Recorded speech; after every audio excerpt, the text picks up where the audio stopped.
Bien-aimés dans le Seigneur, une fois de plus, la régie RTEC revient vers vous en ce jour de la Pentecôte pour vous faire juste une petite synthèse de ce qu'a été notre journée ici à la paroisse de Paris.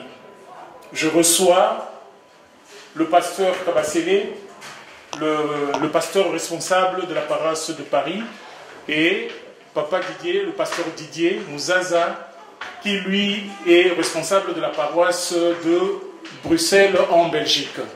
Voilà, avec ces deux pasteurs, en fait, aujourd'hui, nous avons été nourris par le pasteur Didier de la Belgique, qui nous a parlé justement de la Pentecôte et, comment dire ça, la perception que l'Église, les enfants de Dieu doivent avoir par rapport à cet événement de la Pentecôte.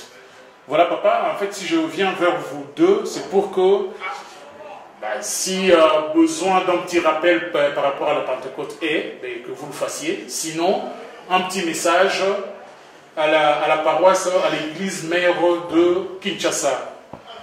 Qui commence, papa Didier? Non, de nos responsables. Bon, voilà, nous commençons par le responsable de Paris.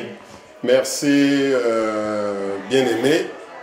Nous sommes effectivement en ce jour de la Pentecôte dans la joie de recevoir l'Église de Dieu.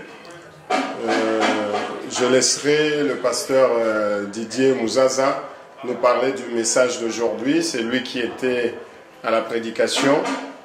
Tout ce que je peux dire pour l'instant, c'est que nous étions vraiment dans la joie de l'avoir parmi nous. Nous avons été aussi bénis le dimanche dernier parce que notre pasteur responsable, le pasteur Cosma, était avec nous. Donc nous sommes vraiment bénis, l'église de Paris est bénie en cette période de la Pentecôte. Donc je vais laisser le pasteur Didier faire un bref résumé du message d'aujourd'hui. Voilà. Bon, merci beaucoup. J'espère qu'aujourd'hui c'est la Pentecôte. On devait quand même expliquer au peuple dédié ce qu'est la Pentecôte. Surtout il y avait quand même le tour de Babel. Il y avait aussi comprendre aux gens pourquoi c'est la date d'aujourd'hui.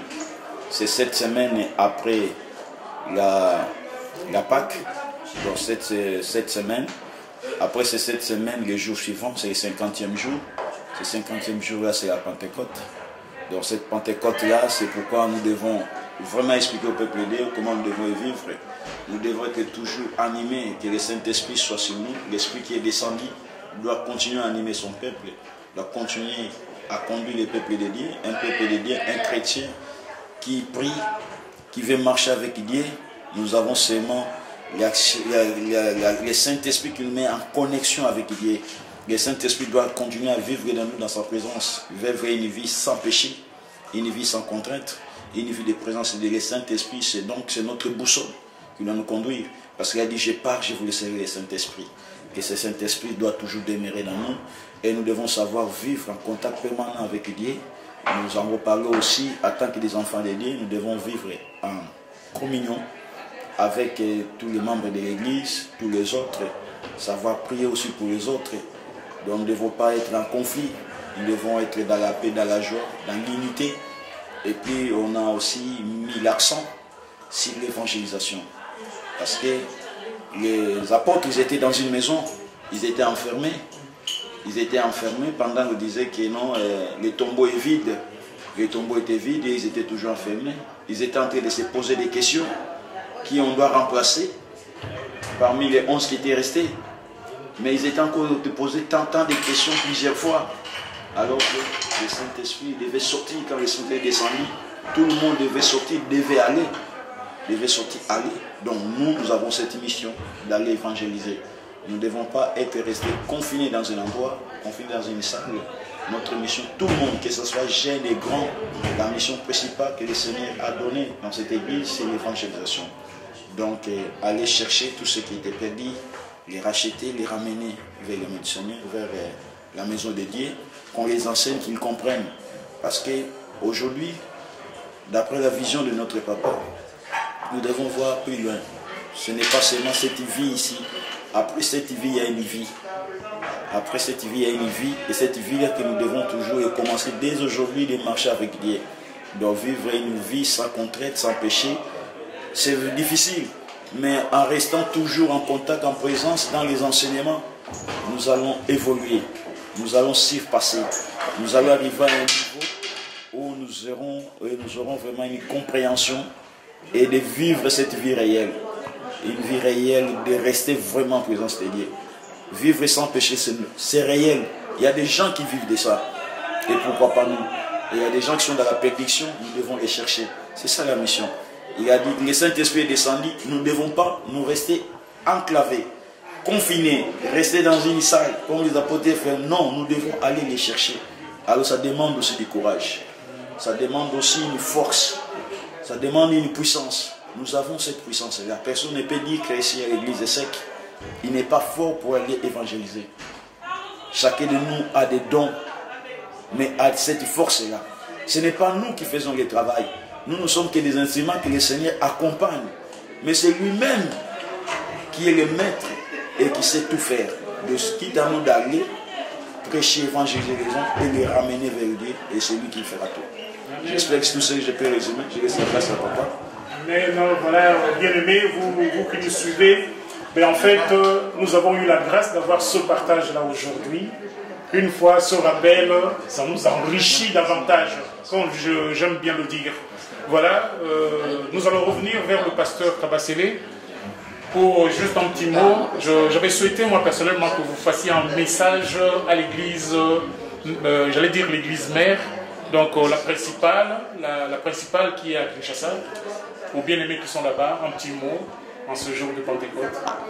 Merci frère Roger, que l'église de Kinshasa reconnaît bien au travers de ces reportages ici à Paris. C'est notre frère de l'église ESSEC. Alors au nom de toute l'église ESSEC de Paris, donc je transmets toutes mes salutations à l'église mère à Kinshasa. Je sais que vous tous, vous êtes réunis au jardin botanique. C'était aujourd'hui une grande journée pour la Pentecôte. Alors le message, le pasteur Didier vous a donné les principales lignes. Tout ce que je peux rajouter, c'est que en ce jour de la Pentecôte, le Seigneur a libéré l'énergie qui était dans ses disciples qui étaient dans la maison. Et comme le Seigneur avait promis, il enverra un consolateur. Le consolateur est arrivé, il les a libérés. Donc c'est une énergie, c'est une puissance qui nous libère de toutes les emprises démoniaques, qui libère les enfants de Dieu. Donc voilà, au travers de ce message, je sais qu'à Kinshasa aussi, vous aviez une grande journée aujourd'hui, en ce dimanche de la Pentecôte. Que le Seigneur continue à agir avec beaucoup de puissance dans cette église. Et nous pensons nous retrouver encore une fois ensemble quand le Seigneur le voudra.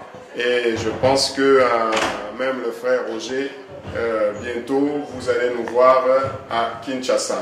Vraiment toutes les salutations à la grande église de ESSEC Kinshasa et ESSEC RDC. Voilà. Que Dieu soit béni au travers de ses serviteurs.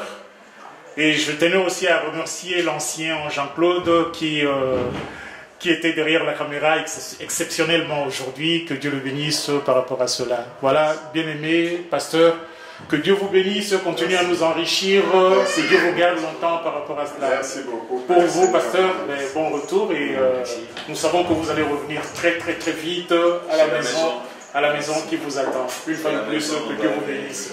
Merci beaucoup. Merci. Et Dieu bénisse.